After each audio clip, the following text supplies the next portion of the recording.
شروع اللہ کے نام سے جو بڑا مہربان نہایت رحم والا ہے۔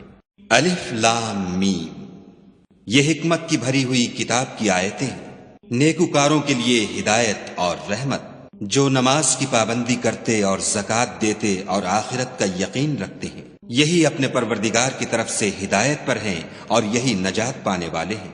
اور لوگوں میں بعض ایسا ہے جو بےہودہ حکایتیں خریدتا ہے تاکہ لوگوں کو بے سمجھے خدا کے رستے سے گمراہ کرے اور اس سے استہزاء کرے، یہی لوگ ہیں جن کو ذلیل کرنے والا عذاب ہوگا۔ اور جب اس کو ہماری آیتیں سنائی جاتی ہیں تو اکڑ کر منہ پھیر لیتا ہے، گویا ان کو سنا ہی نہیں، جیسے ان کے کانوں میں ثقل ہے، تو اس کو درد دینے والے عذاب کی خوشخبری سنا دو۔ جو لوگ ایمان لائے اور نیک کام کرتے رہے ان کے لیے نعمت کے باغ ہیں، ہمیشہ ان میں رہیں گے۔ خدا کا وعدہ سچا ہے اور وہ غالب حکمت والا ہے۔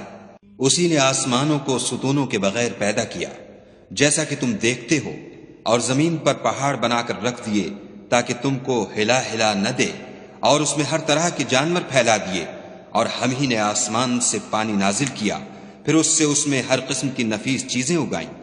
یہ تو خدا کی پیدائش ہے، تو مجھے دکھاؤ کہ خدا کے سوا جو لوگ ہیں انہوں نے کیا پیدا کیا ہے۔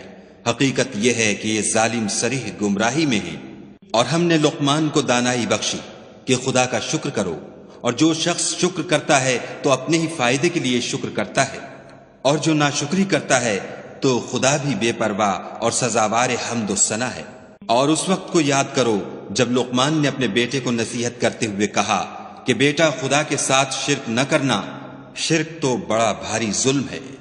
اور ہم نے انسان کو، جسے اس کی ماں تکلیف پر تکلیف سہ کر پیٹ میں اٹھائے رکھتی ہے، پھر اس کو دودھ پلاتی ہے، اور آخر کار 2 برس میں اس کا دودھ چھڑانا ہوتا ہے، اپنے نیز اس کے ماں باپ کے بارے میں تاکید کی ہے کہ میرا بھی شکر کرتا رہ، اور اپنے ماں باپ کا بھی، کہ تم کو میری ہی طرف لوٹ کر آنا ہے۔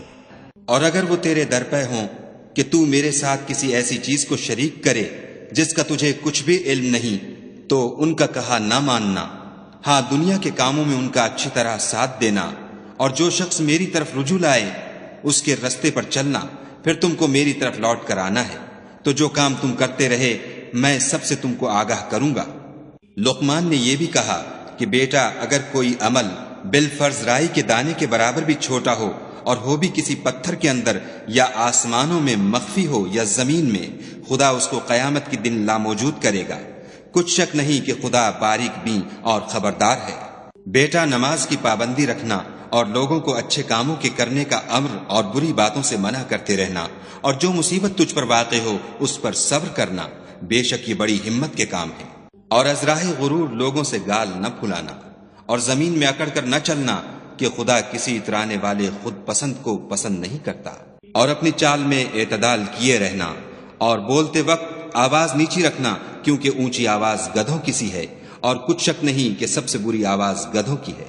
کیا تم نے نہیں دیکھا کہ جو کچھ آسمانوں میں اور جو کچھ زمین میں ہے سب کو خدا نے تمہارے قابو میں کر دیا ہے، اور تم پر اپنی ظاہری اور باطنی نعمتیں پوری کر دی ہیں۔ اور بعض لوگ ایسے ہیں کہ خدا کے بارے میں جھگڑتے ہیں، نہ علم رکھتے ہیں اور نہ ہدایت اور نہ کتاب روشن۔ اور جب ان سے کہا جاتا ہے کہ جو کتاب خدا نے نازل فرمائی ہے اس کی پیروی کرو، تو کہتے ہیں کہ ہم تو اسی کی پیروی کریں گے جس پر اپنے باپ دادا کو پایا، بھلا اگرچہ شیطان ان کو دوزخ کے عذاب کی طرف بلاتا ہو تب بھی۔ اور جو شخص اپنے تئیں خدا کا فرما بردار کر دے اور نیکوکار بھی ہو، تو اس نے مضبوط دستاویز ہاتھ میں لے لی، اور سب کاموں کا انجام خدا ہی کی طرف ہے۔ اور جو کفر کرے تو اس کا کفر تمہیں غمناک نہ کر دے، ان کو ہماری طرف لوٹ کر آنا ہے، پھر جو کام وہ کیا کرتے تھے ہم ان کو جتا دیں گے۔ بے شک خدا دلوں کی باتوں سے واقف ہے۔ ہم ان کو تھوڑا سا فائدہ پہنچائیں گے، پھر عذاب شدید کی طرف مجبور کر کے لے جائیں گے۔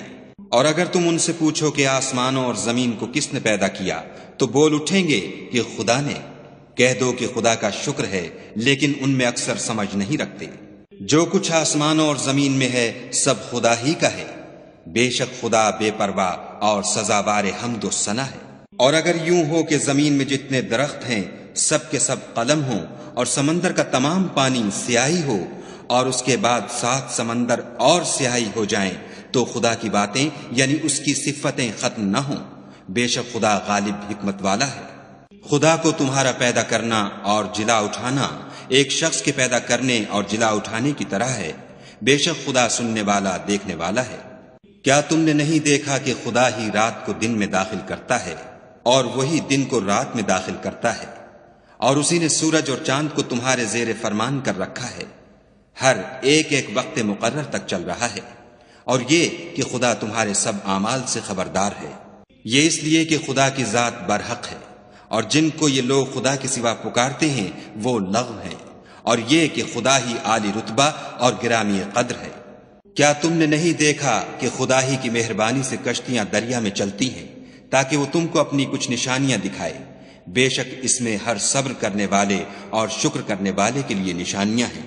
اور جب ان پر دریا کی لہریں سائبانوں کی طرح چھا جاتی ہیں تو خدا کو پکارنے اور خالص اس کی عبادت کرنے لگتے ہیں۔ پھر جب وہ ان کو نجات دے کر خشکی پر پہنچا دیتا ہے تو بعض ہی انصاف پر قائم رہتے ہیں، اور ہماری نشانیوں سے وہی انکار کرتے ہیں جو عہد شکن اور ناشکرے ہیں۔ لوگوں اپنے پروردگار سے ڈرو اور اس دن کا خوف کرو کہ نہ تو باپ اپنے بیٹے کے کچھ کام آئے اور نہ بیٹا باپ کے کچھ کام آ سکے۔ بے شک خدا کا وعدہ سچا ہے، بس دنیا کی زندگی تم کو دھوکے میں نہ ڈال دے، اور نہ فریب دینے والا شیطان تمہیں خدا کے بارے میں کسی طرح کا فریب دے۔ خدا ہی کو قیامت کا علم ہے، اور وہی مے برساتا ہے، اور وہی حاملہ کے پیٹ کی چیزوں کو جانتا ہے کہ نر ہے یا مادہ، اور کوئی شخص نہیں جانتا کہ وہ کل کیا کام کرے گا، اور کوئی متنفس نہیں جانتا کہ کس سرزمین میں اسے موت آئے گی۔ بے شک خدا ہی جاننے والا اور خبردار ہے۔